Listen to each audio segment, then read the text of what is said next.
Considera, pois, preste bem atenção que esse é o foco principal, a bondade e a severidade de Deus. Para com os que caíram, severidade, mas para contigo, benignidade de Deus. Se permaneceres na sua benignidade, de outra maneira também tu serás cortado. Também eles, se não permanecerem na incredulidade, serão enxertados, porque poderoso é Deus para os enxertar. Porque se tu fosses cortado do natural zambuzeiro, que é oliveira brava, contra a natureza, enxertado na boa oliveira, quanto mais esses que são naturais serão enxertados na sua própria oliveira. Até aqui tá bom. Amém? Pode se sentar. Eu tenho aqui hoje uma mensagem de alerta para a igreja, uma mensagem que desperte a igreja para quem é de fato Deus e quem é o homem. Porque eu queria que a igreja saísse daqui com esses dois pontos principais que uma pessoa precisa para seguir a Deus, considerando a bondade e considerando a severidade de Deus. Porque a maioria das pessoas não consideram a severidade de Deus. Existem algumas coisas que acontecem na vida de uma pessoa. Se eu falar para você que todo cristão deve ter temor a Deus, o que é ter temor?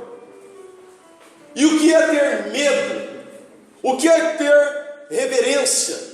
O que é severidade? E o que é a bondade de Deus? Tudo isso são coisas diferentes.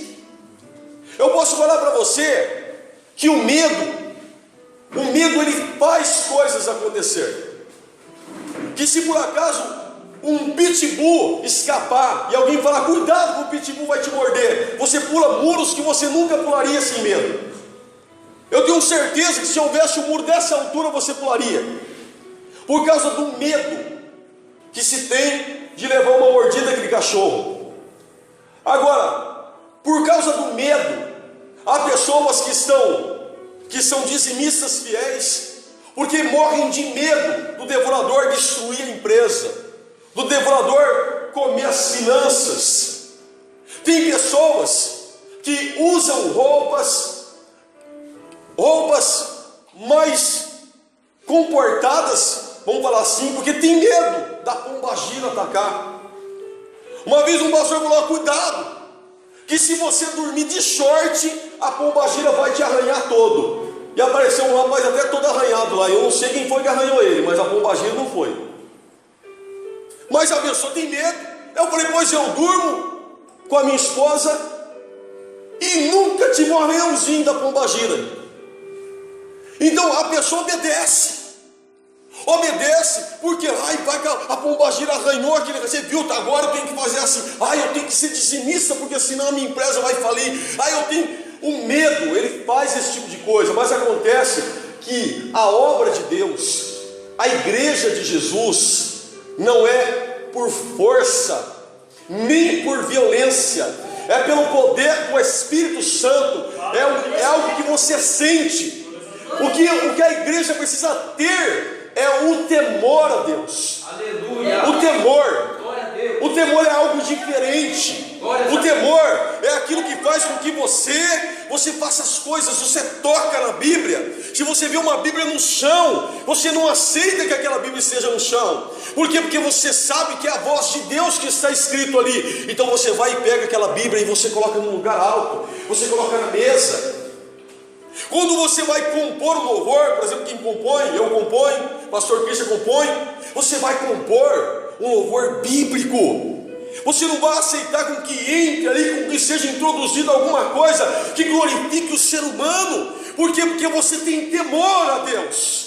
O temor é tudo que a igreja precisa. Quando a igreja ela ora com temor, ela sente algo diferente. Uma oração feita com temor, você levanta a tua cabeça, sabe, com quem vê, Deus está no céu e eu estou na terra. Você usa o termo Senhor, o termo Deus grandioso, Deus soberano. Isso é temor. Não é uma oração que diz: você, eu sou apaixonado por você. Não, você usa o termo meu Senhor, meu Deus grandioso, Criador de céus e terra e tudo que existe. A tua glória é tremenda. Isso é temor.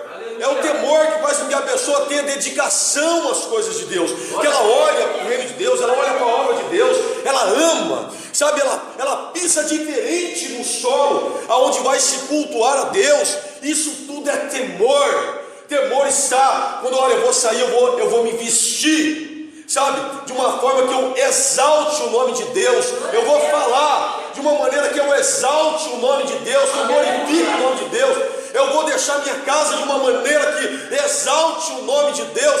O que vai tocar no rádio do meu carro vai ser algo que vai exaltar o nome de Deus. O que eu vejo na TV, o que eu escuto, a sua vida é transformada por causa do temor a Deus.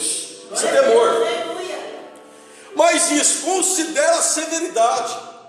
E se eu for falar de severidade, a palavra, o termo no grego aqui é rigidez. É que Deus, ele é rígido. É que Deus, ele é severo. O que diz severidade, que ele cumpre. Que a palavra dele tem que ser respeitada. E que, queira eu ou não, ou você ou não, ou ninguém queira acreditar, vai se cumprir do mesmo jeito. Aí que alguém falar, não, nunca, jamais Deus agiria dessa forma. Vai se cumprir, por quê? Porque a palavra dele é soberana. Então, quando nós entramos, sabe, para servir a Deus, nós temos que considerar a severidade de Deus. A maioria das pessoas não considera a severidade e considerar a bondade de Deus. Isso todo mundo conhece. As frases estão na porta da geladeira, estão nas camisetas, estão nos carros. Está lá, são o refrão da maioria dos louvores, sempre de que Deus é bom e que sua misericórdia dura para sempre, e que Deus sempre algo assim. Mas a severidade, ela não é tão proclamada. Agora eu quero falar um pouco sobre a severidade de Deus, porque é o que Deus colocou no meu coração para falar hoje, essa pregação. E uma igreja que quer receber a palavra de Deus, ela recebe. Tanto quando Deus ele traz uma palavra que, sabe, que ela é uma palavra mais assim, que o povo gosta de ouvir, mas é Deus que mandou, amém. E quando Deus traz uma palavra que exorta a igreja, uma palavra que chacoalha a igreja também diz amém. Agora eu vejo que Deus, ele mostra na sua palavra. Repare, Davi fez o censo, todo mundo conhece. Davi contou o povo, fora da direção de Deus. 2 Samuel 24:14. Aí Deus mandou o profeta Gade, que veio e perguntou para Davi: olha, por que você fez isso? Então você vai ter que escolher agora. Olha a severidade de Deus. Você quer o quê? 7 anos de fome? Você quer 3 meses os seus inimigos se persigam? Ou você quer que 3 dias venha a peste, ou seja, a espada do Senhor sobre Israel?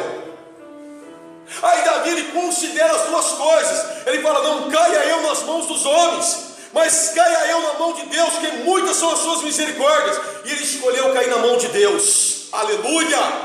Ainda assim, veio a espada do Senhor através de um anjo e matou 70.000 pessoas em Israel. E quando o anjo ia passar a espada em Jerusalém, ali o Senhor disse: basta. E Davi foi oferecer sacrifício e holocausto a Deus. Olha o que é severidade. Olha o que é o Deus que você está servindo. Ele é Deus de justiça, ele é Deus de bondade, ele é Deus de misericórdia, ele é Deus de enviar o teu filho amado. O preço que você tem para Deus é o preço do sangue do filho dele. Sabe, Deus te ama, ninguém te ama mais do que Deus. Mas eu devo considerar a bondade e a severidade. A severidade hoje, você falar, considera isso, não. Deus é Deus é, mas Deus é mais do que isso. Deus também é justiça. Aí eu olho, por exemplo, Hebreus 10:31, que diz: que coisa horrenda é cair nas mãos do Deus vivo. 1 Samuel 2:25 diz que pecando homem contra homem, os juízes o julgarão, porém pecando homem contra Deus, quem rogará por ele? Eu vejo o alerta de Deus nas Escrituras. Aí Deus me levou a falar do homem de Deus que foi profetizar contra o altar de Jeroboão. Lembra essa passagem? Jeroboão foi levantado por Deus e começou a ser um idólatra. E a Bíblia diz que Deus enviou um homem anônimo, homem de Deus, gente de coragem, que foi lá e profetizou contra o altar. Naquele momento Jeroboão estendeu o dedo e apontou na cara do homem de Deus, sua mão ficou dura, endureceu. Aí o rei falou: ora ao seu Deus para que restitua a minha mão. Então ele orou e Deus fez um milagre. Aí ele falou: então vamos para minha casa comer pão e beber água. Ele falou: ainda que você me desse metade da tua casa, eu não poderia, porque Deus me disse que eu não deveria voltar pelo mesmo caminho, nem comer pão e nem beber água neste lugar. E ele vai embora. E quando ele está indo embora, um profeta velho vai lá e chama ele e diz: olha, eu também sou profeta. E um anjo de Deus me apareceu e disse que era para você voltar e vir para minha casa comer pão e beber água. Ele foi, voltou, comeu, bebeu. Deus tomou o profeta e disse que ele não ia ser sepultado na sepultura dos seus pais, porque desobedeceu a Deus. E quando ele foi embora, um leão matou. Olha o que é a bondade e a severidade de Deus. Apontou o dedo na cara do profeta, a mão ficou dura. Proteção de Deus, a autoridade de Deus. Desobedeceu a Deus. Qual foi o pecado dele, igreja? Foi prostituição? Responda. Ele foi matar algum profeta? Não. Ele foi se prostrar diante de um ídolo? Não. O que ele fez? Desobedeceu a Deus. Ele comeu. Mas qual foi o ato? Ele desobedeceu. O que ele fez? O ato. Ele não foi matar, não foi roubar, ele não foi se prostituir. O que ele fez? Comeu pão e bebeu água. Ora, na tua visão tem algum problema com isso? Mas Deus disse que ele não deveria fazer. E por ele ter feito, o que é que aconteceu? Ele morreu. Então, quando nós entramos dentro, sabe, dessa chamada e atendemos a chamada de Deus, é preciso considerar. É preciso considerar que Deus, Ele é bom, que Deus é misericordioso, mas que Deus também é severo, que Deus nos dá direção, que é Ele que manda. Quando eu começo a olhar, eu vejo, por exemplo, em Isaías 63:10, acerca do Espírito Santo de Deus. Abre a sua Bíblia rapidinho lá, quem não conseguir abrir vai me acompanhar. Isaías 63, versículo 10.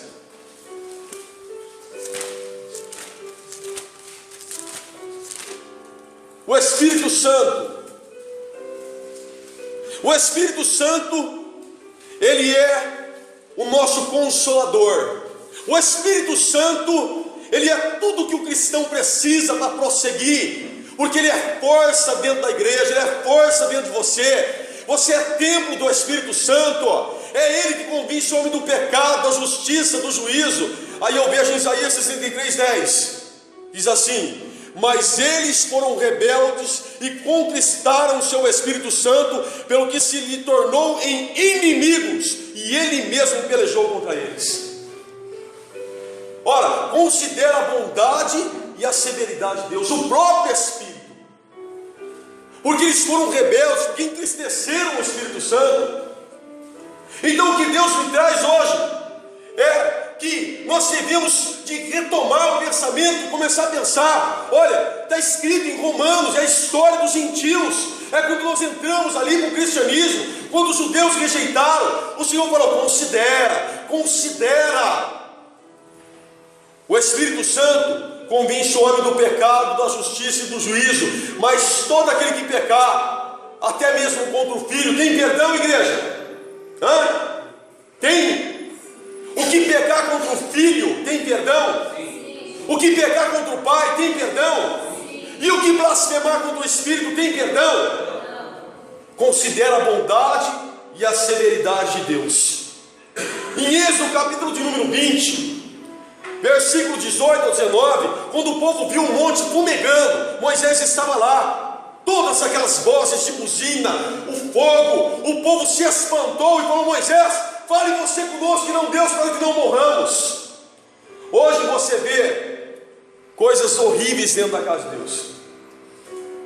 Eu acabei de ver na minha casa agora há pouco o UFC. Quem sabe o que é o UFC? O UFC é um homem batendo na cara do outro, numa das igrejas históricas que está no Brasil. Não vou nem falar o nome, não vale a pena. Colocaram um ringue lá, todo mundo vendo, e um descendo a mão na orelha do outro, sem camisa, com aquele shortinho que parece sunga, e o pastor ajudando a limpar ali, a esticar a lona para eles lutar, e um monte de gente, a igreja lotada, cheia de gente. Onde que está o temor a Deus? Onde que está o temor a Deus? Eu sei que você não é perfeito, eu não sou perfeito, não há pastores perfeitos, não há pastoras perfeitas, não há missionários perfeitos, não há pregadores perfeitos, mas sinceramente, igreja, 2 Samuel capítulo 6, versículo 6 ao 8, quando Davi decidiu levar a arca da aliança para a cidade de Davi, e eles passaram na eira de Nacon, ali a arca pendeu. Quando a arca pendeu, Uzá falou: vou segurar a arca de Deus para não cair. Deus matou Uzá na hora, porque a arca não deveria ser levada ali em carro de bois, deveria ser levada em varais. Havia um jeito certo de conduzir a arca. Qual foi a intenção dele? Não vou deixar a arca do Senhor cair. Quando ele toca, Deus o mata na hora. O rei Davi se entristeceu a ponto de não levar a arca para lá, até que Davi decidiu trazê-la de volta. Queridos, considera a bondade e a severidade de Deus. Deus me mostrou, olha para o capítulo 5 de Atos. E quando eu olhei para o capítulo 5 de Atos, eu vejo o povo ofertando. Preste bem atenção. Todo mundo vendendo propriedades e lançando dinheiro aos pés dos apóstolos. E eu vejo um homem chamado Ananias com Safira, sua mulher, e eles também iriam fazer a mesma coisa, mas combinaram entre eles de ter parte daquela oferta. Ora, o dinheiro era deles, a propriedade era deles, mas eles fizeram aquilo como se parecesse que eles estivessem dando tudo o dinheiro. Eles poderiam falar: não, vou dar tudo, era um direito deles. E pelo fato de eles fazerem isso, mentiu o Espírito Santo, Deus matou os dois. E veio grande temor sobre a igreja. Você já imaginou? Olha, pensa como está a igreja nos tempos da atualidade. As pessoas não têm esse pensamento de que Deus, ainda que você não veja o juízo imediato acontecendo, de que Deus vai julgar tudo isso. Então, quando nós estamos servindo a Deus, nós vamos orar a Deus, nós vamos fazer a obra de Deus, tudo deve ser feito com temor a Deus, com vigilância. É o que Deus fala em sua palavra. Apocalipse, capítulo de número 16, versículo 16, diz que os homens vão falar, quando vier o juízo de Deus, vão falar: caia monte sobre nós, e nos esconde da face daquele que está sentado no trono e da ira do Cordeiro.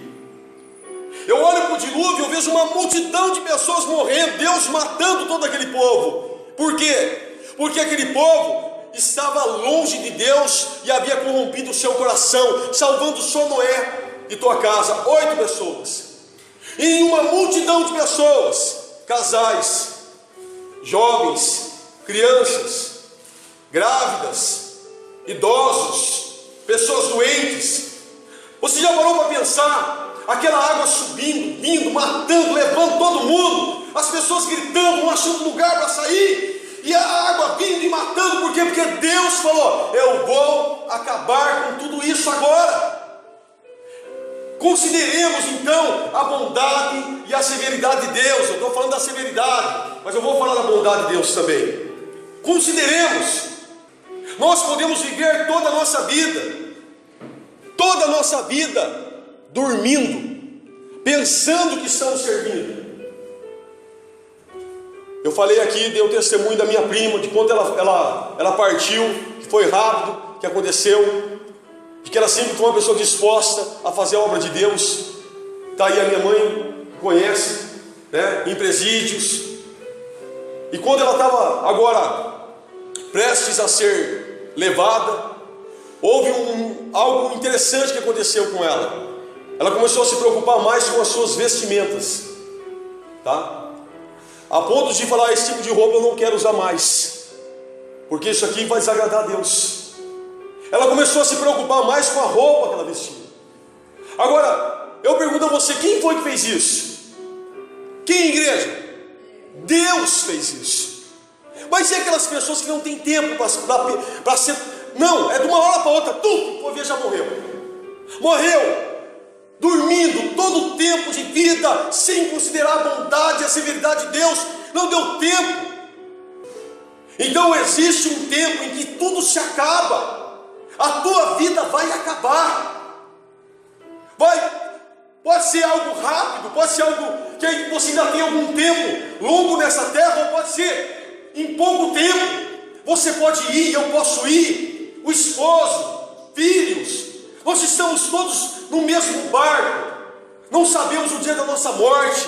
A morte não respeita idade, não respeita sentimento, não dá tempo para se despedir. A morte não espera você terminar aquilo para se acertar com o Senhor. A morte, ela vem de uma hora para outra. E aqui, o que é que Deus está falando? Considera a bondade, considera que a porta da graça se abriu em tua vida, considera que o Filho foi entregue por você, mas considera também a severidade desse Deus que é rígido. Ele é rígido. Não adianta. Nós podemos criar um Deus segundo o nosso pensamento, podemos. Não, Deus nunca faria isso. Nunca. Todo mundo que morre vai para o céu. Uma visão das pessoas, está descansando, foi para o céu.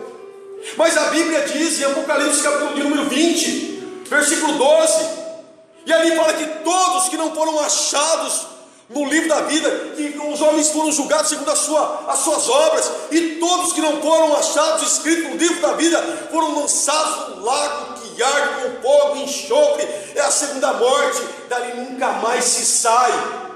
Todo o testemunho de gente que foi para o inferno e voltou, esquece isso. No inferno nunca mais sai de lá quem entrou. Nunca mais. Uma vez que a pessoa entrou, ela nunca mais vai sair de lá. Mas também uma vez que você entrar no céu, no paraíso, nunca mais você sai de lá. Eu tenho que considerar a bondade e a severidade de Deus. Deus me mostrou em Apocalipse que quando vai se abrir aquele abismo, sabe, quando toca o quinto selo, que vai sair uma fumaça, e vai sair gafanhotos. Esses gafanhotos não vão matar, foi falado: não mate, atormente os homens. Isso é a ira de Deus, é a ira de Deus sobre a terra, que está escrito lá. E os homens vão procurar a morte, e a morte vai fugir das pessoas. Quem é que vai fazer isso? É o diabo? É Deus. Mas as pessoas desconhecem da atualidade. Deus hoje virou uma brincadeira para as pessoas. São shows, festaiada. As pessoas se esqueceram de quem é Deus.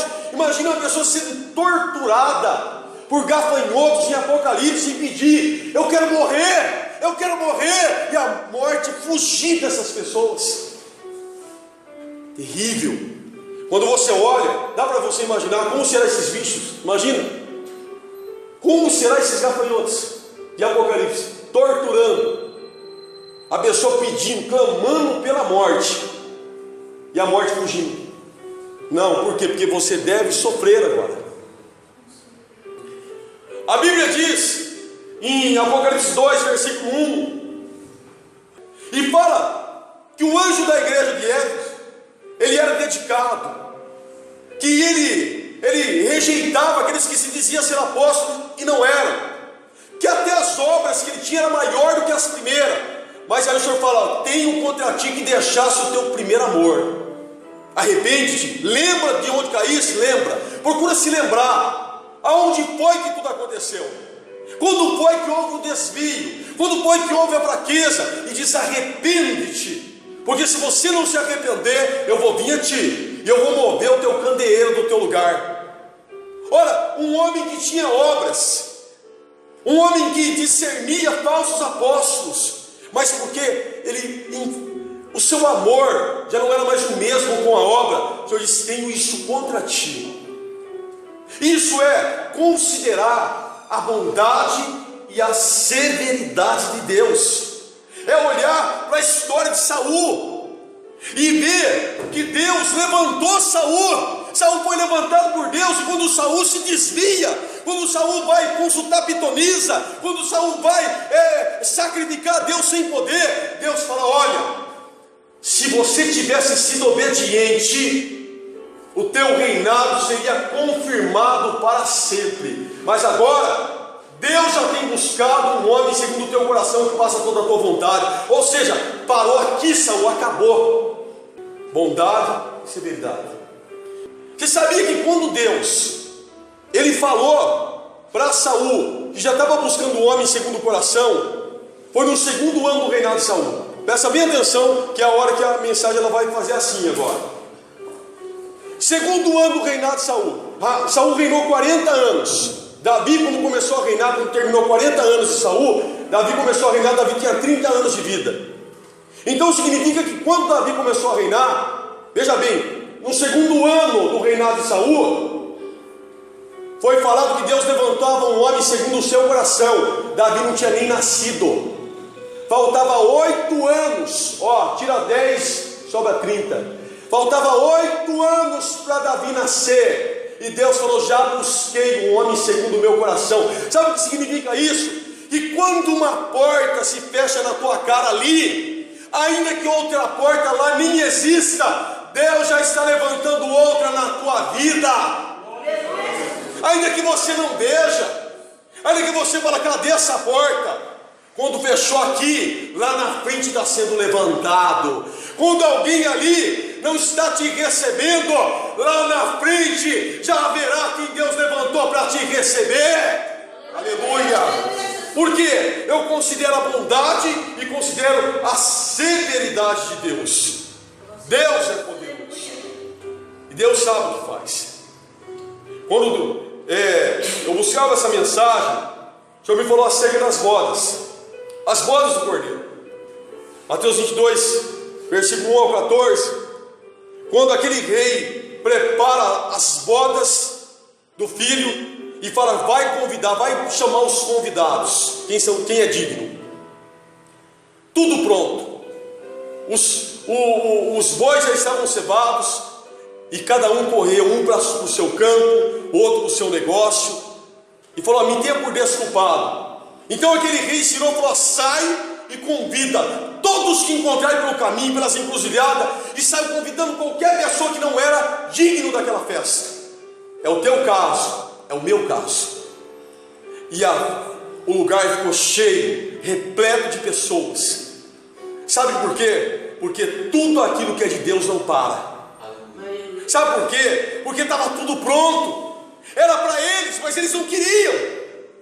Como Saul não queria. Você acha que a obra de Deus vai parar porque alguém não quer? A obra de Deus não para, ela continua, ela vai adiante. Se eu desistir, querido, Deus levanta outra pessoa e coloca no meu lugar e usa para a glória dele, ainda que essa pessoa não exista. Então você está sendo chamado por Deus aqui nesta noite. Esta palavra é para você. Deus me trouxe essa palavra para mim passar ela para você. Você entende? Deus te diz: considera a bondade e a severidade de Deus. O reino de Deus não para. Olha, quantos grandes ministros já caíram.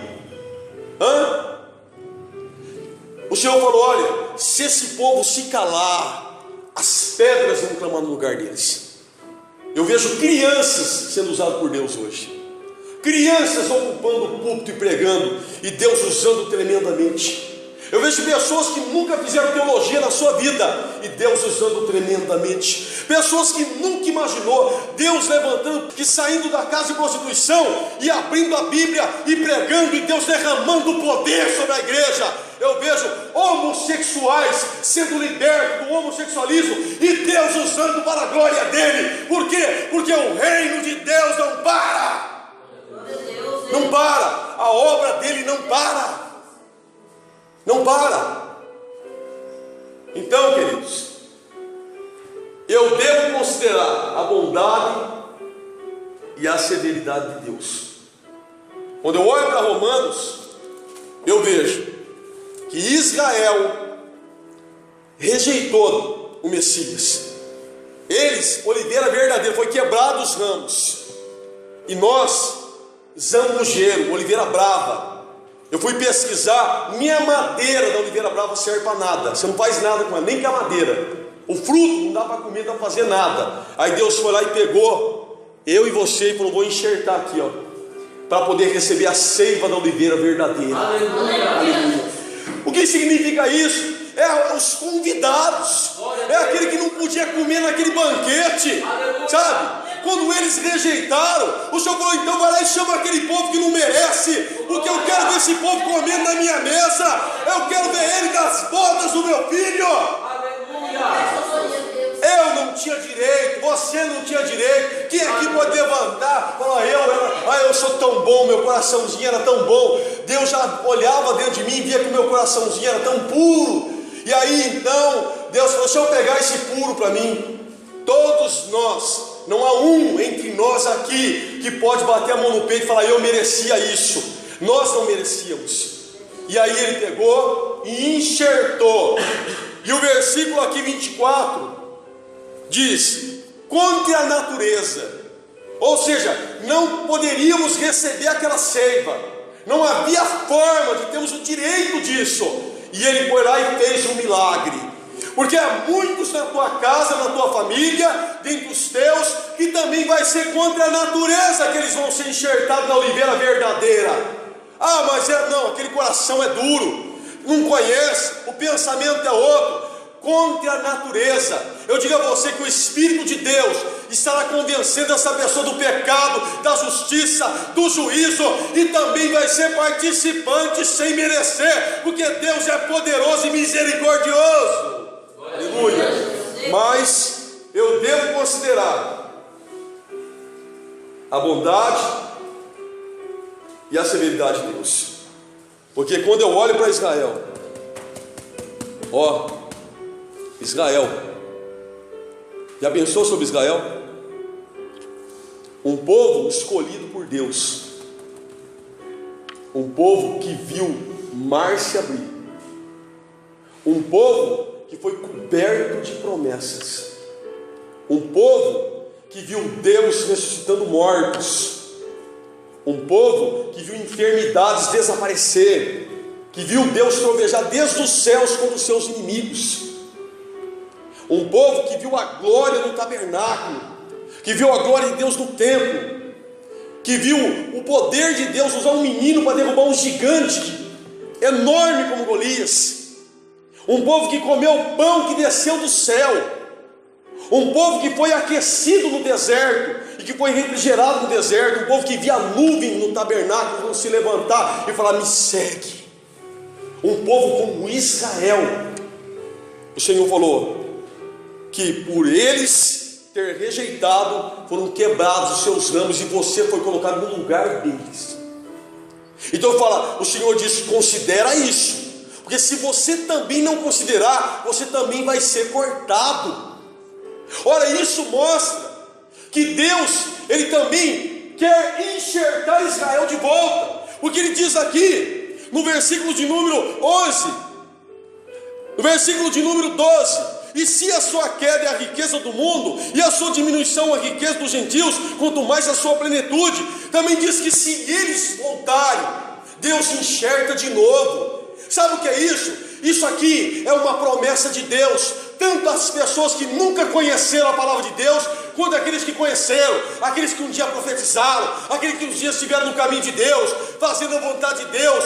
Aqui é uma promessa que, olha, não vem pensar que não tem lugar mais para você, não. Porque tem, porque a vontade de Deus é pegar aquele que conheceu, aquele que viu milagre, aquele que foi usado em profecia, aquele que tinha promessa, aquele que desanimou, e pegar e enxertá-lo de novo, de volta na oliveira e na seiva. Essa é a vontade de Deus. Não pense, será que tem lugar para mim? Será que há lugar para mim?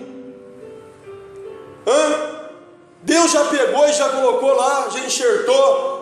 Agora não tem mais lugar. A Bíblia diz que há lugar sim, que as portas que um dia se abriu para você nunca estará fechada na tua vida. Enquanto você viver, enquanto se vive, ainda há esperança para você. E Deus fala: vem, porque tem lugar para você sim.